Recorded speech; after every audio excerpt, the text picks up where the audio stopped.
Hello friends, good morning. എല്ലാവർക്കും ഇന്നത്തെ കഥയിലേക്ക് സ്വാഗതം. ഇന്നത്തെ കഥയിൽ വിക്രമനെയും കൂട്ടി പോലീസുകാർ വരുന്നു. ആ സമയത്ത് പ്രകാശൻ വിക്രമനെ കണ്ടിട്ട് പറയാണ്, എന്റെ കുഞ്ഞിനെ തല്ലിച്ചതച്ചല്ലോ എന്നൊക്കെ. പോലീസുകാരൻ അപ്പോൾ പറയുന്നുണ്ട്, ഇത് പോയിട്ട് കോടതിയിൽ എങ്ങാനും പറഞ്ഞാൽ ഇവനെ പിന്നീട് വെച്ചേക്കത്തില്ല, ഇവൻ ഇതിലും കൂടുതൽ അടി കിട്ടുമെന്നൊക്കെ പറയുന്നു.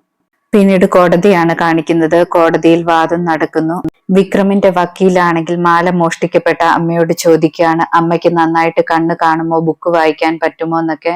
അമ്മ വായിക്കാൻ പറ്റില്ല എന്ന് പറയുന്നു. വക്കീൽ അപ്പോൾ കോടതിയിൽ പറയാണ്, ഈ അമ്മയ്ക്കാണെങ്കിൽ തിമിരമുള്ളതാണ്, അതുകൊണ്ട് നന്നായിട്ട് കാണാൻ പറ്റില്ല, പ്രതിയെ ശരിക്കും കണ്ടിട്ടില്ല എന്നൊക്കെ പറയുന്നു. വിക്രമിന്റെ വക്കീലാണെങ്കിൽ കോടതിയിൽ വെച്ച് വിക്രമിനോട് എന്താണ് നടന്നതെന്നൊക്കെ ചോദിക്കുകയാണ്. വിക്രം അപ്പോൾ പറയാണ്, ഞാൻ ഇതുവരെയും ഒരു തെറ്റും ചെയ്തിട്ടില്ല, മോഷണമൊന്നും ഇതുവരെയും നടത്തിയിട്ടില്ല എന്ന് പറയുന്നു. ഞാൻ നേരത്തെ വിവാഹം കഴിച്ചിരുന്ന എന്റെ ഭാര്യയുടെ വീട്ടുകാരാണെങ്കിൽ എന്നെ ചതിക്കാൻ വേണ്ടിയാണ് ഇങ്ങനെ ചെയ്തത്. അവർക്കാണെങ്കിൽ പണമുണ്ട്, അതുകൊണ്ടാണ് ഇങ്ങനെയൊക്കെ ചെയ്തതെന്ന് പറയുന്നു. അവർ തന്നെ ആളെ ഇറക്കി ഈ അമ്മയുടെ മാല മോഷ്ടിച്ചിട്ട് അത് എന്റെ കയ്യിൽ കൊണ്ടുവച്ചതാണ്, ഇതെല്ലാം അവരുടെ നാടകമാണെന്നൊക്കെ പറയുന്നു. വക്കീൽ അപ്പോൾ ചോദിക്കുന്നുണ്ട്, മുഖത്തും ശരീരത്തുമൊക്കെ പാടുകൾ കാണുന്നുണ്ടല്ലോ, എന്താണ് കാരണമെന്നൊക്കെ. വിക്രം അപ്പോൾ പറയാണ്, ഈ പോലീസുകാർ എന്നെ തല്ലിച്ചതച്ചതാണ്, അതും അവര് പറഞ്ഞിട്ടാണ്, പൈസയുള്ളവർക്ക് വീണ്ടും എന്തുമാകാമല്ലോ എന്നൊക്കെ പറയാണ്. വക്കീൽ അപ്പോൾ പറയാണ്, ഇതിന് സാക്ഷികളൊക്കെ ഉണ്ടെന്ന് പറഞ്ഞിട്ട് ആരും ഇവിടെ വന്നിട്ടില്ല, എല്ലാം ചുമ്മാതാണെന്നൊക്കെ പറയുന്നു. വിക്രമന്റെ വക്കീൽ പറയുന്നു, പണമുള്ളവർക്ക് ഈ നാട്ടിൽ എന്തുമാകാം, എന്റെ കക്ഷിയുടെ മേൽ കള്ളക്കേസ് കെട്ടിച്ചമച്ചതാണ്, അതുകൊണ്ട് വിക്രമിനെ വെറുതെ വിടണമെന്നൊക്കെ കോടതിയിൽ വിക്രമിന്റെ വക്കീൽ പറയുന്നു. അടുത്തതായിട്ട് എതിർ വക്കീൽ വാദിക്കുകയാണ്. എതിർ വക്കീൽ പറയാണ്, ഈ വിക്രമാദിത്യൻ കള്ളത്തരമാണ് പറയുന്നത്, അവൻ രക്ഷപ്പെടാൻ വേണ്ടിയാണ് ഇങ്ങനെയൊക്കെ സംസാരിക്കുന്നതെന്ന്. ഈ മാല മോഷണത്തിന് ഒരു സാക്ഷിയുണ്ടെന്ന് പറഞ്ഞിട്ട് കല്യാണിയെ അവിടേക്ക് വിളിക്കുന്നു. പ്രകാശൻ ആദ്യം കരുതിയത് കല്യാണി വന്നിട്ടില്ല എന്നാണ്, പിന്നീട് വന്നെന്ന് വിചാരിക്കുമ്പോൾ ഓർക്കുന്നത് മൊഴി മാറ്റി പറയുമെന്നൊക്കെയാണ്. വക്കീൽ കല്യാണിയോട് ചോദിക്കുന്നുണ്ട്, വിക്രം മോഷണം നടത്തുന്നത് കണ്ടായിരുന്നോ എന്നും, അതുപോലെ ഇവനാണോ പ്രതി എന്നൊക്കെ ചോദിക്കുന്നു. കല്യാണിയാണെങ്കിൽ എല്ലാ സത്യങ്ങളും തുറന്നു പറയാണ്, വിക്രമൻ തന്നെയാണ് പ്രതിയെന്നും അവനാണ് മോഷ്ടിച്ചതെന്നും പറയുന്നു. കല്യാണി പറയുന്നത് കേട്ടിട്ട് വിക്രമനും പ്രകാശനും ഷോക്കാകുകയാണ്. കല്യാണിയോടാണെങ്കിൽ കാര്യങ്ങൾ വിശദമായിട്ട് പറയാൻ പറയുന്നു. കല്യാണിയാണെങ്കിൽ നടന്ന കാര്യങ്ങളെല്ലാം വിശദമായിട്ട് പറയുന്നു. കല്യാണി പറയുന്നുണ്ട്, ഇവൻ എന്റെ സ്വന്തം ആങ്ങളെയാണ്, ഇവനാണെങ്കിൽ ക്രിമിനൽ മൈൻഡാണ്, ഇവനാണെങ്കിൽ സമൂഹത്തിൽ ജീവിക്കാൻ കൊള്ളരുതാത്തവനാണെന്നൊക്കെ.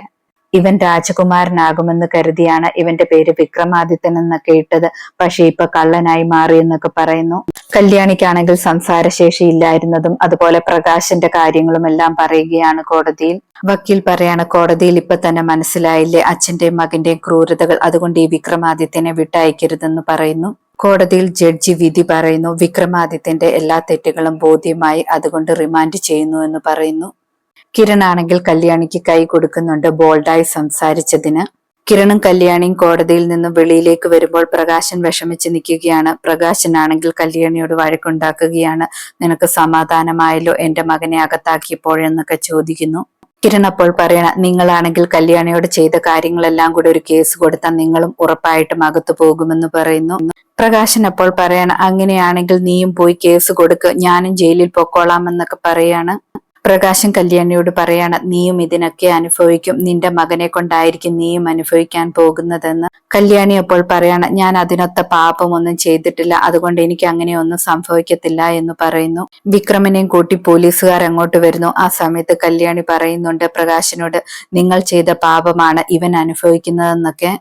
വിക്രമാണെങ്കിലും അവിടേക്ക് വന്നിട്ട് കല്യാണിയോട് ദേഷ്യപ്പെടുകയാണ്, നിനക്ക് സമാധാനമായല്ലോ എന്ന് ചോദിച്ചിട്ട്. കിരൺ അപ്പോൾ പറയുന്നുണ്ട്, നീ കൂടുതലൊന്നും സംസാരിക്കേണ്ട, പാവപ്പെട്ട അമ്മയുടെ മാല മോഷ്ടിച്ചിട്ടെന്നൊക്കെ പറയുന്നു. അവിടെ നിന്ന് അമ്മ അപ്പോൾ പറയണ, കൂടുതൽ സംസാരിച്ചാൽ ഞാൻ ഇവനെ അടിക്കുമെന്നൊക്കെ. അത് കേൾക്കുമ്പോൾ പ്രകാശന് ദേഷ്യം വരുന്നുണ്ട്. കല്യാണിയും കൂട്ടി കിരൺ പോകുന്നു. അതിനുശേഷം പ്രകാശനാണെങ്കിൽ വിക്രമിനോട് സങ്കടത്തോടെ സംസാരിക്കുകയാണ്.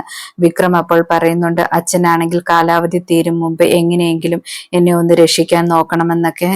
വിക്രമിനെ പോലീസുകാർ കൂട്ടിയിട്ട് പോകുന്നത് പ്രകാശൻ സങ്കടത്തോടെ നോക്കി നിൽക്കുന്നു. പ്രകാശൻ വീട്ടിലേക്ക് വരുന്നു. കാദംബരിയും രതീഷും കേസ് എന്താ എന്ന് ചോദിക്കുകയാണ്. പ്രകാശൻ അപ്പോൾ പറയുന്നു, കല്യാണി ചതച്ചു, അവളാണെങ്കിൽ അവനെതിരായിട്ട് മൊഴി കൊടുത്തെന്ന് പറയുന്നു. രതീഷ് അപ്പോൾ പറയണ, കല്യാണിയെ ഞാൻ ഇപ്പൊ കണ്ടായിരുന്നെങ്കിൽ കൈ കൊടുത്തേനെ എന്ന്, അങ്ങനെ നിങ്ങളുടെ രാജകുമാരൻ ജയിലിലേക്ക് പോയല്ലേ എന്നൊക്കെ ചോദിക്കാണ്. വിക്രം ജയിലിലേക്ക് പോയത് നന്നായെന്ന് കാദംബരിയും രതീഷും പറയുന്നു. ഇതോടെ ഇന്നത്തെ കഥ അവസാനിക്കുന്നു. പുതിയ കഥയുമായി വീണ്ടും കാണാം. താങ്ക്